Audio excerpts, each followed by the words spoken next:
सनय कुमार चक्रवर्ती की कथा। स्वर्ग और मोक्ष सुख के देने वाले श्री अरहंत, सिद्ध, आचार्य, उपाध्याय और साधुओं को नमस्कार करके मैं सम्यक चारित्र का उद्योत करने वाले चौथे सनय कुमार चक्रवर्ती की कथा लिखता हूँ। अनंतवीर्य भारतवर्ष के अंतर्गत वीतशोक नामक शहर के राजा थे। उनकी महारानी का नाम सीता था। हमारे चरित्र नायक सनय कुमार इन्हीं के पुण्य के फल थे। वे चक्रवर्ती थे, सम्यक दृष्टियों में प्रधान थे। उन्होंने 6 खंड पृथ्वी अपने वश कर ली थी। उनकी विभूति का प्रमाण ऋषियों ने इस प्रकार लिखा है। नवनिधि, 14 रत्न, 84 लाख हाथी, इतने ही रथ, 18 करोड़ घोड़े, 84 करोड़ शूरवीर, 96 करोड़ धान्य से भरे हुए ग्राम, 96,000 सुंदरियां और सदा सेवा में तत्पर रहने वाले 32,000 बड़े बड़े राजा इत्यादि संसार श्रेष्ठ संपत्ति से वे युक्त थे। देव विद्याधर उनकी सेवा करते थे। वे बड़े सुंदर थे, बड़े भाग्यशाली थे, जिन धर्म पर उनकी पूर्ण श्रद्धा थी। वे अपना नित्य नैमित्तिक कर्म श्रद्धा के साथ करते, कभी उनमें विघ्न नहीं आने देते। इसके सिवा अपने विशाल राज्य का वे बड़ी नीति के साथ पालन करते और सुखपूर्वक दिन व्यतीत करते। एक दिन सौधर्म स्वर्ग का इंद्र अपनी सभा में पुरुषों के रूप सौंदर्य की प्रशंसा कर रहा था। सभा में बैठे हुए एक विनोदी देव ने उनसे पूछा, प्रभो, जिस रूप गुण की आप बेहद तारीफ कर रहे हैं, भला ऐसा रूप भारतवर्ष में किसी का है भी या केवल ये प्रशंसा ही मात्र है? उत्तर में इंद्र ने कहा, हाँ, इस समय भी भारतवर्ष में एक ऐसा पुरुष है जिसके रूप की मनुष्य तो क्या देव भी तुलना नहीं कर सकते। उसका नाम है संत कुमार चक्रवर्ती। इंद्र द्वारा देव दुर्लभ संत कुमार चक्रवर्ती के रूप सौंदर्य की प्रशंसा सुनकर मणिमाल और रत्नचूल नाम के 2 देव चक्रवर्ती की रूपसुधा के पान की बढ़ी हुई लालसा को किसी तरह नहीं रोक सके। वे उसी समय गुप्त वेश में स्वर्गधरा को छोड़कर भारतवर्ष में आए और स्नान करते हुए चक्रवर्ती का वस्त्रालंकार रहित, पर उस हालत में भी त्रिभुवन प्रिय और सर्वसुंदर रूप को देखकर उन्हें अपना सिर हिलाना ही पड़ा। उन्हें मानना पड़ा कि चक्रवर्ती का रूप वैसा ही सुंदर है जैसा इंद्र ने कहा था, और सचमुच ये रूप देवों के लिए भी दुर्लभ है। इसके बाद उन्होंने अपना असली वेश बनाकर पहरेदार से कहा, तुम जाकर अपने महाराज से कहो कि आपके रूप को देखने के लिए स्वर्ग से 2 देव आए हुए हैं। पहरेदार ने जाकर महाराज से देवों के आने का हाल कहा। चक्रवर्ती ने इसी समय अपने श्रृंगार भवन में पहुंचकर अपने को बहुत अच्छी तरह वस्त्राभूषणों से सिंगारा। इसके बाद वे सिंहासन पर आकर बैठे और देवों को राजसभा में आने की आज्ञा दी। देव राजसभा में आए और चक्रवर्ती का रूप को देखते ही वे खेद के साथ बोल उठे, महाराज, क्षमा कीजिए, हमें बड़े दुख के साथ कहना पड़ता है कि स्नान करते समय वस्त्राभूषण रहित आपके रूप में जो सुंदरता, जो माधुरी हमने छुपकर देख पाई थी, वो अब नहीं रही। इससे जैन धर्म का ये सिद्धांत बहुत ठीक है कि संसार की सब वस्तुएं क्षण क्षण में परिवर्तित होती हैं, सब क्षण भंगुर है। देवों की विस्मय उत्पन्न करने वाली बात सुनकर राजकर्मचारियों तथा और उपस्थित सभ्यों ने देवों से कहा, हमें तो महाराज के रूप में पहले से कुछ भी कमी नहीं दिखती, न जाने तुमने कैसे पहली सुंदरता से इसमें कमी बतलाई है। सुनकर देवों ने सबको उसका निश्चय कराने के लिए एक जल भरा हुआ घड़ा मंगवाया और उसे सबको बतलाकर उसमें से तृण द्वारा एक जल की बूंद निकाल ली। उसके बाद फिर घड़ा सबको दिखलाकर उन्होंने उनसे पूछा, बतलाओ, पहले जैसे घड़े में जल भरा था अब भी वैसा ही भरा है, पर तुम्हें पहले से इसमें कुछ विशेषता दिखती है क्या? सबने एक मत होकर यही कहा कि नहीं। तब देवों ने राजा से कहा, महाराज, घड़ा पहले जैसा था, उसमें से एक बूंद जल की निकाल ली गई, तब भी वो इन्हें वैसा ही दिखता है। इसी तरह हमने आपका जो रूप पहले देखा था वो अब नहीं रहा। वह कमी हमें दिखती है पर इन्हें नहीं दिखती। ये कहकर दोनों देव स्वर्ग की ओर चले गए। चक्रवर्ती ने इस चमत्कार को देखकर विचारा, स्त्री, पुत्र, भाई, बंधु, धन, धान्य, दासी, दास, सोना, चांदी आदि जितनी संपत्ति है वो सब बिजली की तरह क्षण भर में देखते देखते नष्ट होने वाली है और संसार दुख का समुद्र है। ये शरीर भी, जिसे दिन रात प्यार किया जाता है, घिनौना है, संताप को बढ़ाने वाला है, दुर्गंधयुक्त है और अपवित्र वस्तुओं से भरा हुआ है। तब इस क्षणविनाशी शरीर के साथ कौन बुद्धिमान प्रेम करेगा? ये 5 इंद्रियों के विषय ठगों से भी बढ़कर ठग है। इनके द्वारा ठगाया हुआ प्राणी एक पिशाचिनी की तरह उनके वश होकर अपनी सब सुधि भूल जाता है और फिर जैसा वे नाच नचाते हैं नाचने लगता है। मिथ्यात्व जीव का शत्रु है, उसके वश हुए जीव अपने आत्महित के करने वाले संसार के दुखों से छुटाकर अविनाशी सुख के देने वाले पवित्र जिन धर्म से भी प्रेम नहीं करते। सच भी तो है, पित्त ज्वर वाले पुरुष को दूध भी कड़वा ही लगता है, परंतु मैं तो अब इन विषयों के जाल से अपने आत्मा को छुड़ाऊंगा। मैं आज ही मोहमाया का नाश कर अपने हित के लिए तैयार होता हूं। यह विचार कर वैरागी चक्रवर्ती ने जिन मंदिर में पहुंचकर सब सिद्धि की प्राप्ति कराने वाले भगवान की पूजा की, याचकों को दयाबुद्धि से दान दिया और उसी समय पुत्र को राज्यभार देकर आप वन की ओर रवाना हो गए। चारित्रगुप्त मुनिराज के पास पहुंचकर उनसे जिन दीक्षा ग्रहण कर ली, जो कि संसार का हित करने वाली है, इसके बाद वे पंचाचार आदि मुनिव्रतों का निरतिचार पालन करते हुए कठिन से कठिन तपश्चर्या करने लगे। उन्हें न शीत सताती है और न आताप संतापित करता है, न उन्हें भूख की परवाह है और न प्यास की।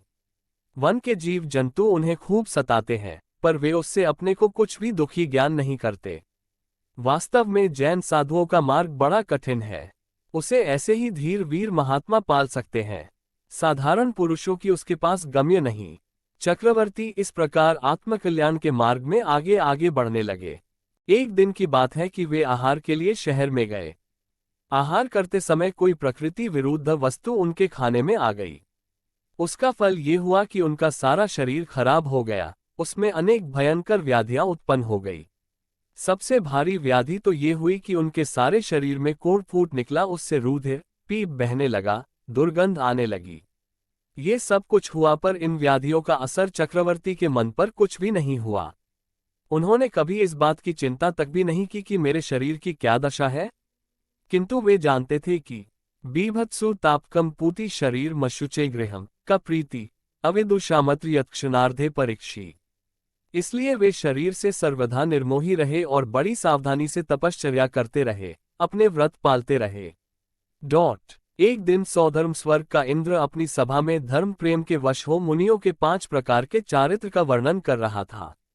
उस समय एक मदनकेतु नामक देव ने उससे पूछा, प्रभु, जिस चारित्र का आपने अभी वर्णन किया उसका ठीक पालने वाला क्या कोई इस समय भारतवर्ष में है? उत्तर में इंद्र ने कहा, सनय कुमार चक्रवर्ती है। वे 6 खंड पृथ्वी को तृण की तरह छोड़कर संसार, शरीर, भोग आदि से अत्यंत उदास हैं और दृढ़ता के साथ तपश्चर्या तथा 5 प्रकार का चारित्र पालन करते हैं। मदनकेतु सुनते ही स्वर्ग से चलकर भारतवर्ष में जहां सनय कुमार मुनि तपश्चर्या करते थे, वहां पहुंचा। उसने देखा कि उनका सारा शरीर रोगों का घर बन रहा है, तब भी चक्रवर्ती सुमेरु के समान निश्चल होकर तप कर रहे हैं। उन्हें अपने दुख की कुछ परवाह नहीं है, वे अपने पवित्र चारित्र का धीरता के साथ पालन कर पृथ्वी को पावन कर रहे हैं। उन्हें देखकर मदनकेतु बहुत प्रसन्न हुआ। तब भी वे शरीर से कितने निर्मोही हैं, इस बात की परीक्षा करने के लिए उसने वैद्य का वेश बनाया और लगा वन में घूमने। वो घूम घूम कर यह चिल्लाता था कि मैं एक बड़ा प्रसिद्ध वैद्य हूँ, सब वैद्यों का शिरोमणि हूँ। कैसी ही भयंकर से भयंकर व्याधि क्यों न हो, उसे देखते देखते शरीर को क्षण भर में मैं निरोग कर सकता हूँ। देखकर सनय कुमार मुनिराज ने उसे बुलाया और पूछा, तुम कौन हो, किस लिए इस निर्जन वन में घूमते फिरते हो और क्या कहते हो? उत्तर में देव ने कहा, मैं एक प्रसिद्ध वैद्य हूँ, मेरे पास अच्छी से अच्छी दवाएं हैं। आपका शरीर बहुत बिगड़ रहा है, यदि आज्ञा दे तो मैं क्षणमात्र में इसकी सब व्याधियां खोकर इसे सोने सरीखा बना सकता हूँ। मुनिराज बोले, हाँ तुम वैद्य हो, ये तो बहुत अच्छा हुआ जो तुम इधर अनायास आ निकले। मुझे एक बड़ा भारी और महाभयंकर रोग हो रहा है, मैं उसके नष्ट करने का प्रयत्न करता हूं पर सफल प्रयत्न नहीं होता। क्या तुम उसे दूर कर दोगे? देव ने कहा, निस्संदेह मैं आपके रोग को जड़ मूल से खो दूंगा। वो रोग शरीर से गलने वाला कोढ़ ही है न? मुनिराज बोले, नहीं, ये तो एक तुच्छ रोग है, इसकी तो मुझे कुछ भी परवाह नहीं। जिस रोग की बाबत मैं तुमसे कह रहा हूं वो तो बड़ा ही भयंकर है।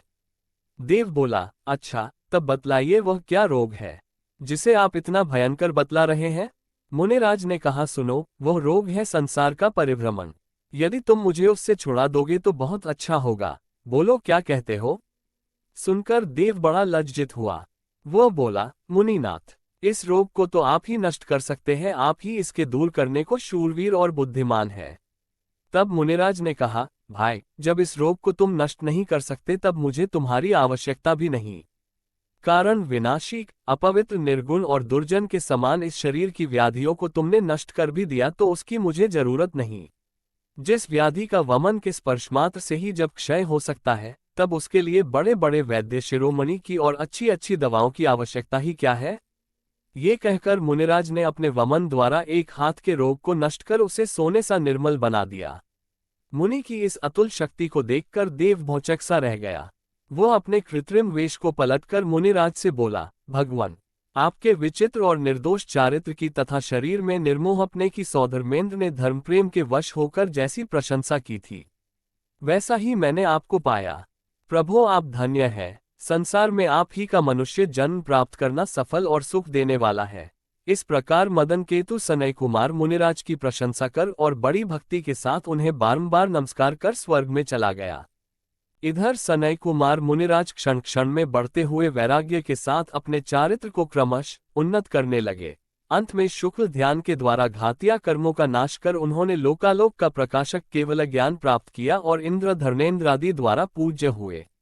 इसके बाद वे संसार दुख खरूपी अग्नि से झुलसते हुए अनेक जीवों को सद्धर्मरूपी अमृत की वर्षा से शांत कर उन्हें युक्ति का मार्ग बतलाकर और अंत में अघातिया कर्मों का भी नाश कर मोक्ष में जा विराजे, जो कभी नाश नहीं होने वाला है। उन स्वर्ग और मोक्ष सुख देने वाले श्री सनय कुमार केवली को हम भक्ति और पूजन करते हैं, उन्हें नमस्कार करते हैं। वे हमें भी केवल ज्ञान रूपी लक्ष्मी प्रदान करें। जिस प्रकार सनय कुमार मुनिराज ने सम्यक चारित्र का उद्योग किया, उसी तरह सब भव्य पुरुषों को भी करना उचित है। वो सुख का देने वाला है। श्री मूलसंग सरस्वती गच में चारित्र चूड़ामणि श्री मल्लिभूषण भट्टारक हुए। सिंहनंदी मुनि उनके प्रधान शिष्यों में थे। वे बड़े गुणी थे और सत्पुरुषों का आत्मकल्याण का मार्ग बतलाते थे। मुझे भी संसार समुद्र से पार करें। अब आराधना कथाकोश से तीसरी कथा संत कुमार चक्रवर्ती की कथा पूर्ण हुई। जिनवानी माता की जय।